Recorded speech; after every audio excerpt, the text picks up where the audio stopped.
जन पहल कार्यक्रम की एक और कड़ी के साथ मैं विद्या आपका स्वागत करती हूँ। अरे बस बस बस, मैं भी पहुँच गई बिटिया। आइए काकी आइए। भाई सब बहन भाइयों को मेरी जय हिंद। काकी वो चंदू नहीं आया आज। विद्या बहन, चंदू कैसे नहीं आता? अब तो इस प्रोग्राम से मेरा जुड़ गया है नाता। हाँ ठीक है चंदू, आओ इधर बैठो। देखा विद्या बहन, आज हम दोनों इकट्ठे ही पहुंच गए। नहीं, काकी तो तुमसे पहले पहुंची है। ना, मैं इन्हें अपनी साइकिल पर लाद कर, मेरा मतलब बिठा कर लाया हूँ। ये उधर गलियों में कहीं घूम रही थी, तो मैं साइकिल बाहर खड़ी करने लगा, तो इतने में काकी अंदर पहुंच गई तुम्हारे पास। क्यों काकी, आप कहाँ घूम रही थी? अरे वो तो मैं उन घरों का चक्कर लगाने चली गई थी जो अपने बच्चों को किसी न किसी बहाने से स्कूल ना भेजते हैं। मैंने सोची कि उनसे बात करके उनके दिमाग का ये पेच तो दूर कर ही दूं। वाह काकी, तो आपका जो तजुर्बा रहा हम उस बारे में भी कार्यक्रम में बात करेंगे, लेकिन पहले विद्यालय प्रबंध समिति यानी स्कूल मैनेजमेंट कमेटी या एसएमसी के बारे में कुछ नियम अपने श्रोताओं को बता दें। हाँ भाई, पिछली बार तो हमने इस समिति के गठन के बारे में आपको बताया था ना।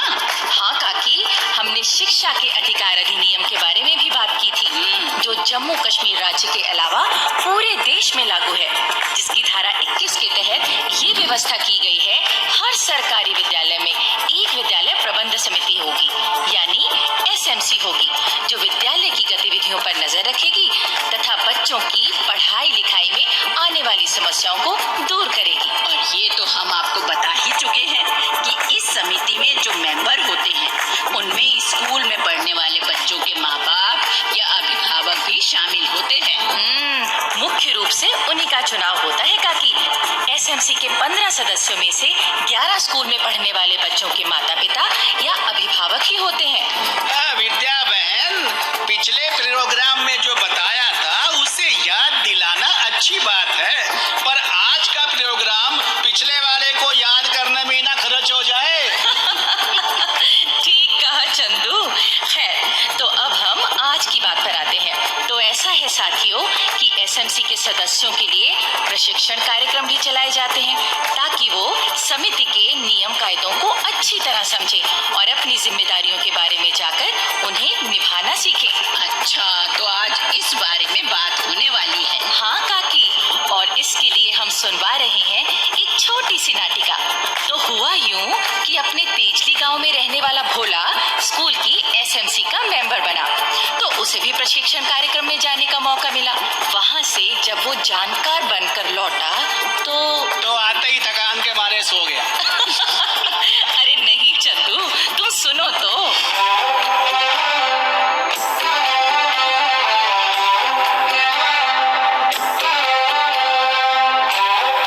सच कहूं दुलारी, वहाँ ट्रेनिंग प्रोग्राम में जब बातचीत चली तो मुझे एक बार तो अपने दादाजी याद आ गए।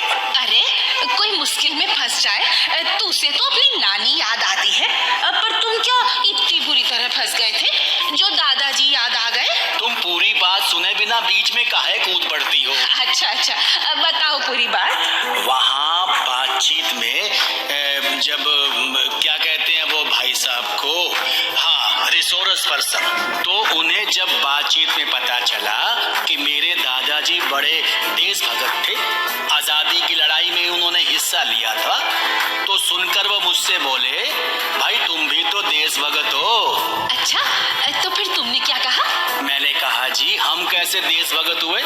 तो वो बोले, भाई बात को समझो, आज अपने देश के भविष्य को संवारना ही सच्ची देशभक्ति है, और देश का भविष्य कौन है? हमारे बच्चे।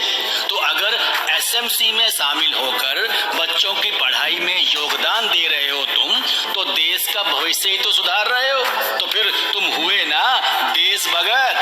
हाँ, ये तो बहुत ही सच्ची बात बोले वो। अच्छा, और क्या बताया समझाया? भाई एसएमसी के कायदे कानून बताते हुए उन्होंने कहा कि इसकी बैठक 2 महीने में कम से कम एक बार तो होनी ही चाहिए, और इस बैठक की कार्यवाही को लिखा जाएगा और उसे इलाके की जनता को बताया दिखाया भी एसएमसी मतलब कि विद्यालय प्रबंध समिति अगर कोई फैसला लेना चाहती है तो उसके लिए कम से कम 1/3 सदस्यों का मौजूद होना जरूरी है। जी हाँ, फिर तो सब मेंबरों को एसएमसी की बैठक में जरूर ही जाना चाहिए। हाँ, अच्छा एक बात है, एसएमसी की सदस्यता के बारे में बताते हुए उन्होंने कहा कि मान स्कूल में पढ़ने वाले किसी बच्चे के माता पिता या अभिभावक एसएमसी के लिए चुने जाते हैं। अब उनका चुनाव तो 2 साल के लिए होता है ना।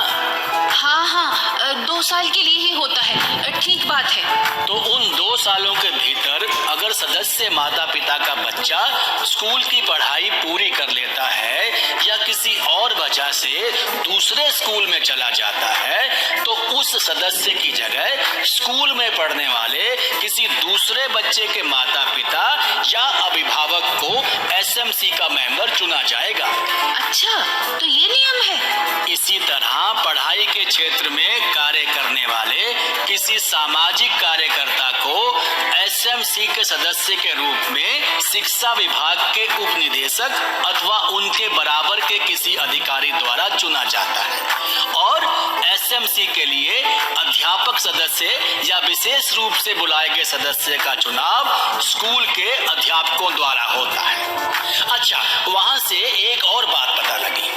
वो कौन सी?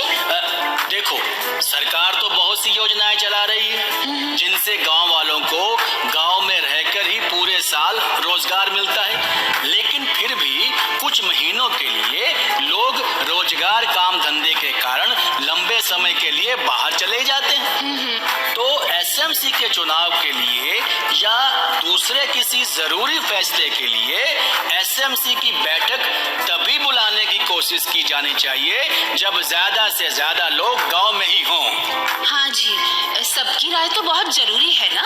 इलाके के ज्यादा से ज्यादा लोगों को पता तो होना चाहिए ना कि एसएमसी कब चुनी गई और वो क्या क्या काम कर रही है। हाँ, और इसी तरह जब एसएमसी का गठन किया जाना हो तब भी इलाके के ज्यादा से ज्यादा लोगों को जागरूक बनाया जाना चाहिए और उन्हें इस बारे में सूचित किया जाना चाहिए। ये काम स्कूल के मुख्य अध्यापक तथा अध्यापकों के अलावा पंचायत या नगर पालिका को खास तौर पर करना चाहिए। तुम आज ना बड़ी जरूरी बातें समझ कर आए हो। हाँ, और एक जरूरी बात और भी पता चली कि भाई एसएमसी में औरतों और युवाओं को तो स्थान दिया ही जाता है, मगर कोशिश की जानी चाहिए कि इसमें स्कूल के बच्चों की भी भागीदारी हो और इसलिए एक विद्यार्थी सदस्य भी होना चाहिए और वो विद्यार्थी हमारी कोई बिटिया हो तो और भी अच्छी बात है। हाँ, ये बात तो पूरी की ही जानी चाहिए। अच्छा, ये बताओ कि कल भी जाना है क्या तुमने इस ट्रेनिंग प्रोग्राम में?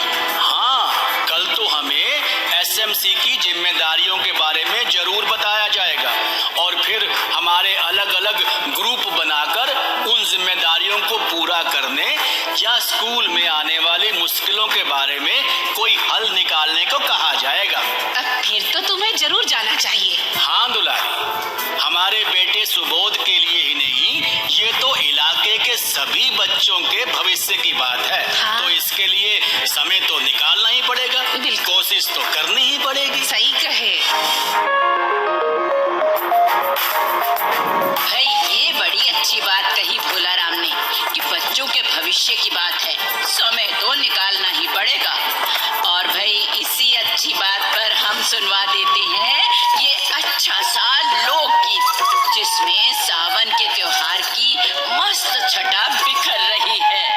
आया सावन मस्त बहार, बहार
इंतजार होगा हमारे आज के संदेश का। तो ये लीजिए, सुनिए।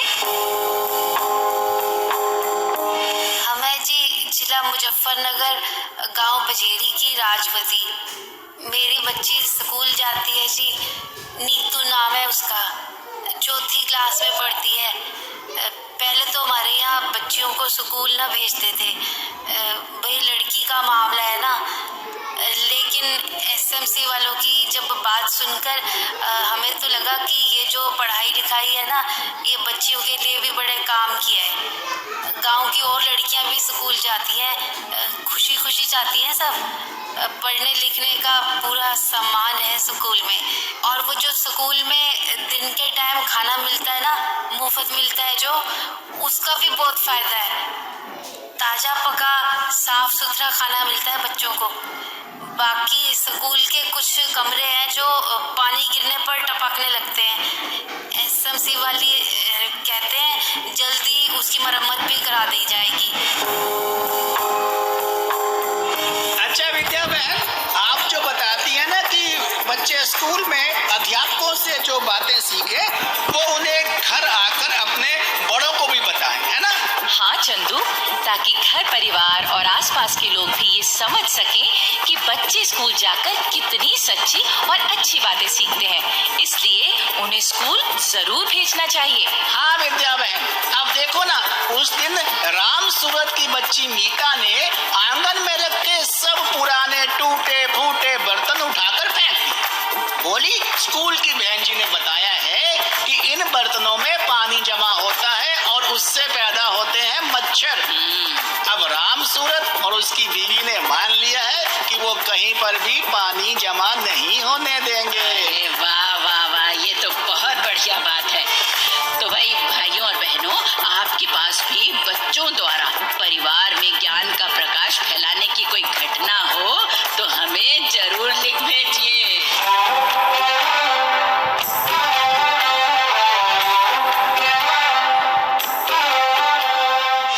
भाइयों बहनों, अगर आप अपनी बात हम तक पहुंचाना चाहते हैं या विद्यालय प्रबंधन समिति के बारे में कोई जानकारी चाहते हैं या कार्यक्रम के बारे में कोई सुझाव देना चाहते हैं तो इस पते पर लिखें।